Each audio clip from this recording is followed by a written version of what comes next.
warahmatullahi wabarakatuh. Kami kelompok 3 akan mempresentasikan tentang menginternalisasi dan menerapkan nilai-nilai Pancasila dalam pembentukan karakter beriman, bertakwa, dan berakhlak mulia. Sebelumnya, perkenalkan nama saya Anissa Suci Purnamasari. Saya Pak Oktavia Ramadhani. Saya Afdal Rizky. Saya Fidela Fansatra. Saya Kofifa Zahra. Materi pertama akan disampaikan oleh Saudari Fidela. Saya akan membahas tentang pengertian Pancasila. Pancasila adalah dasar negara Indonesia. Berdasarkan Kapres nomor 24 tahun 2016, Pancasila diperingati setiap tanggal 1 Juni sebagai hari lahirnya Pancasila. Secara etimologis, Pancasila berasal dari bahasa Sanskerta. Panca berarti 5 dan sila berarti dasar atau asas. Pancasila bisa diartikan sebagai 5 dasar.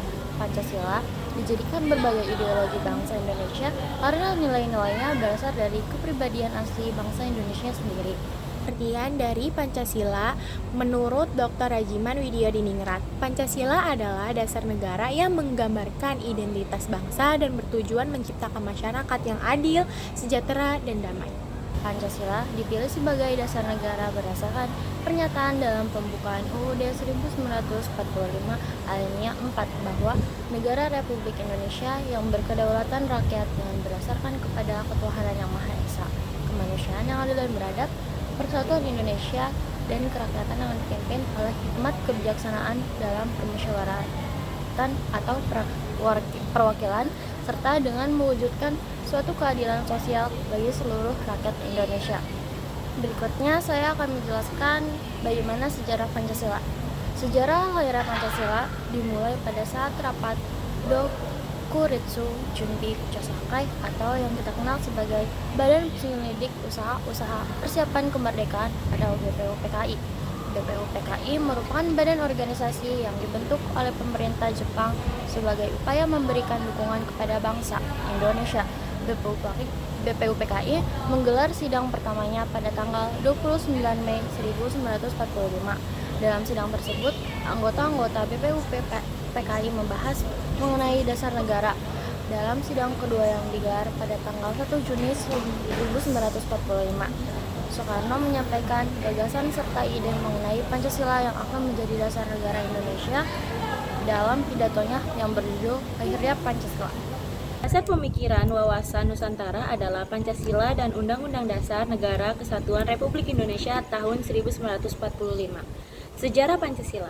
Pancasila diciptakan oleh Insinyur Soekarno pada tanggal 1 Juni 1945. Yang pertama, perumusan Pancasila oleh BPUPKI, yang kedua, pengesahan Pancasila sebagai dasar negara, dan yang ketiga, peran Pancasila dalam sejarah Indonesia. Selanjutnya ada nilai-nilai Pancasila. Kepercayaan dan ketakwaan kepada Tuhan Yang Maha Esa itu ada di sila pertama. Menghormati hak asasi manusia yang ada di sila kedua. Mengutamakan kesatuan dan persatuan ada di sila ketiga. Menghargai demokrasi dan keadilan itu ada di sila keempat. Dan mengutamakan kesejahteraan sosial ada di sila 5. Di sini saya akan menjelaskan tentang karakter beriman dan bertakwa. Karakter beriman dan bertakwa dalam Pancasila itu ada mengakui keberadaan Tuhan, menghormati agama lain, melaksanakan ibadah dengan baik, dan mengembangkan kesabaran dan ketabahan. Selain itu, kita juga dapat mengimplementasikan iman dan takwa dalam kehidupan pribadi, yaitu mengembangkan sikap beribadah, berbuat baik kepada sesama, dan menjunjung nilai-nilai luhur. Kalau dalam kehidupan bermasyarakat, menghormati keberagaman dan menjunjung toleransi antar umat beragama. Kalau dalam kehidupan berbangsa, kita dapat menciptakan kehidupan yang adil dan damai berdasarkan nilai ketuhanan yang diamanatkan dalam Pancasila. Hubungan iman dan takwa dalam Pancasila ini memiliki karakter iman dan takwa mendorong individu untuk menjadi manusia yang bermoral dan bertanggung jawab. Kemudian nilai ini menjadi dasar dalam pembentukan karakter bangsa sehingga menciptakan masyarakat yang rukun dan harmonis meskipun terdiri dari berbagai agama dan budaya. Baik, selanjutnya ada berakhlak mulia. Yang pertama, menghormati hak asasi manusia. Menghormati hak asasi manusia berarti mengakui dan menjunjung tinggi hak setiap individu tanpa membedakan suku, agama, ras, atau golongan. Hal ini mencakup hak untuk hidup, kebebasan berpendapat, dan perlakuan yang adil. Sikap ini mencerminkan penghargaan terhadap nilai kemanusiaan dan keadilan. Kedua, menjaga kesopanan dan kesabaran. Kesopanan melibatkan perilaku yang menghormati norma sosial, budaya, dan etika yang berlaku.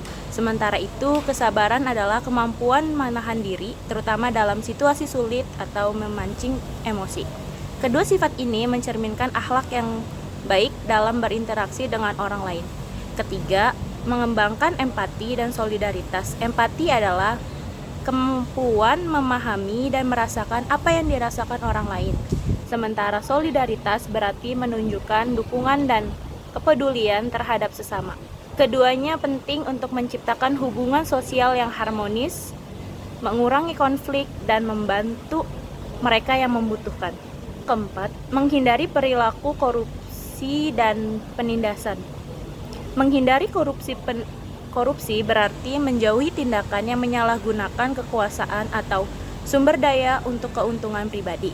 Sedangkan menghindari penindasan berarti tidak melakukan tindakan yang merugikan atau menyakiti orang lain, baik secara fisik, mental, maupun sosial. Kedua sikap ini mencerminkan integritas dari tanggung jawab dalam kehidupan bermasyarakat. Selanjutnya ada karakter mandiri. Yang pertama, mengembangkan kemandirian dan kepercayaan diri.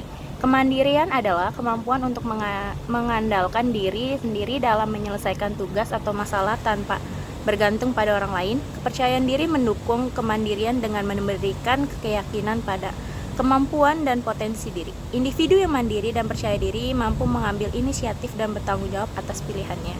Yang kedua, mengambil keputusan dengan bijak. Pengambilan keputusan yang bijak melibatkan pertimbangan matang berdasarkan informasi, analisis, dan nilai-nilai moral. Karakter mandiri ditandai dengan kemampuan untuk menentukan langkah yang tepat tanpa tergantung pada arahan orang lain, tetapi tetap mempertimbangkan dampak keputusan terhadap diri sendiri dan orang lain. Yang ketiga, menghadapi tantangan dengan tegar. Kemandirian juga mencakup ketangguhan dalam menghadapi tantangan atau kesulitan. Seseorang yang mandiri tidak mudah menyerah dan memiliki kemampuan untuk bangkit kembali setelah menghadapi kegagalan. Sikap tegar ini menunjukkan kedewasaan dalam menghadapi situasi yang sulit. Yang keempat, menghargai kreativitas dan inovasi. Kreativitas dan inovasi adalah bagian penting dari karakter mandiri, karena seseorang yang mandiri seringkali berpikir di luar kebiasaan untuk menemukan solusi baru. Menghargai kreativitas berarti memberikan ruang bagi ide-ide baru, sementara inovasi adalah tindakan untuk mewujudkan ide tersebut menjadi kenyataan. Oke, jadi di sini ada internalisasi nilai-nilai Pancasila. Yang pertama itu mengenal dan memahami nilai Pancasila. Yang kedua itu menghayati dan mengamalkan nilai Pancasila. Yang kedua itu mengembangkan kesadaran dan kepedulian sosial. Dan yang keempat itu mengintegrasikan nilai Pancasila dalam kehidupan sehari-hari. Dan di sini ada strategi internalisasi. Yang pertama itu pendidikan dan kurikulum, yaitu menanamkan nilai-nilai Pancasila dalam kurikulum pendidikan dari tingkat dasar hingga perguruan tinggi. Yang kedua itu ada media sosial dan teknologi, yaitu memanfaatkan media untuk menyebarkan informasi dan konten edukasi terkait Pancasila. Yang ketiga ada kegiatan sosial dan budaya, yaitu mengadakan kegiatan sosial dan budaya yang mencerminkan prinsip-prinsip Pancasila, seperti gotong royong dan toleransi. Yang keempat itu ada teladan pemimpin, yaitu pemimpin harus menjadi contoh dalam menerapkan nilai Pancasila dalam kehidupan sehari-hari. Lalu ada peran pemuda dalam Pancasila. Yang pertama itu penyebar nilai Pancasila, yaitu pemuda dapat menjadi agen perubahan yang menyebarkan dan mengajarkan nilai-nilai Pancasila kepada generasi muda lainnya, baik di sekolah, komunitas, maupun media sosial. Yang kedua itu ada penguat persatuan dan kesatuan, yaitu pemuda memiliki peran besar dalam menjaga kesatuan dan persatuan bangsa dengan menghargai keberagaman dan mempraktikkan prinsip Bhinneka Tunggal Ika dalam kehidupan sehari-hari. Yang ketiga ada pelaku musyawarah dan demokrasi. Sebagai generasi penerus, pemuda diharapkan aktif dalam proses demokrasi, seperti pemilu dan diskusi kebangsaan, dengan mengedepankan musyawarah untuk mufakat dan keadilan. Yang keempat ada inovasi dan kreativitas. Pemuda dapat membawa nilai Pancasila ke ranah teknologi dan kreativitas, menciptakan inovasi yang memperkuat kesejahteraan masyarakat dan mendukung tujuan nasional. Nah, teman-teman, kita udah sampai nih ke akhir kesimpulan dari materi kita. Nah, apa sih kesimpulannya itu?